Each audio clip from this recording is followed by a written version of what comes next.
معاشري بیماریونه مختلفې بیماری دي څنګه راه حل احادیثو کې قرآن کې خیال شوی دی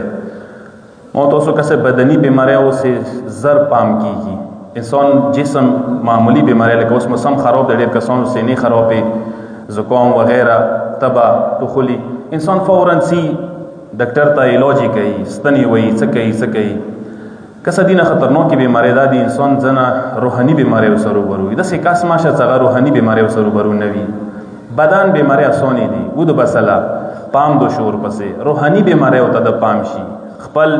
جسم نه هټ کر نفسیتی بیماری او ته د پام شي سمو کې څه بیماری راکې او به حیثیت قوم مو کې څه بیماری راکې دي څه مسالې مشکلات ایمان دغه بیماری او برکات سره دي او بیماری نه وا بیماری ز تاسو خدمت کې عرض کوم کسا یم کورم کې دا بیماری ز ډیره قسم هغه بیماری زید والا بیماری ده کینه او زید او اناد نه سموتی ای ایمو کورم کې معذرت سره یو جمله به تعدا کوم مذهب ورسته ده زید مخ کې ده اول زید سار ترسو بیا ورسته مذهبي سوچ کوو څه مذهب م دین م ایمان م سالم شو کنه شو سالم پاتې دایمه یو بیماری ده یاد وساتوي او زید سے بیماری ده انسان روح رندوي روحانی اندپن پیدا کوي انسان د پاره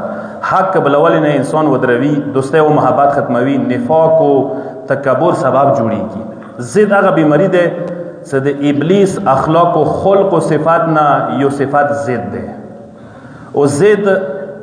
په مقابله کې توستپاته وی نرمه ده انسان نرمه ورکی دا د آدم وراثت ده میراث ده سنت ده زید کې انسان کې مې بکی پته کې یو ز چې انساني د ز د موت د خبره ویلې وکړه د موت مخته څنګه وروته ز دې په مقابله کې نرمه کې الله ظاهري چې انسان نرم وي کنه خدای د پر قدم کېږي مه سترګې پټي کی او شراویا لګا نرم کی قدم کېږي او شمافي کی بخشش کی یو بل تویر شي یو بل سی ورنغدي شي زید خاتم کی دي کې الله ظاهري یاد وساتوي زید کې میں او ز نفسانیات او انا پرستی ده ټولا زید ابلیس میراث ده توبه د آدم شان و شوکت ده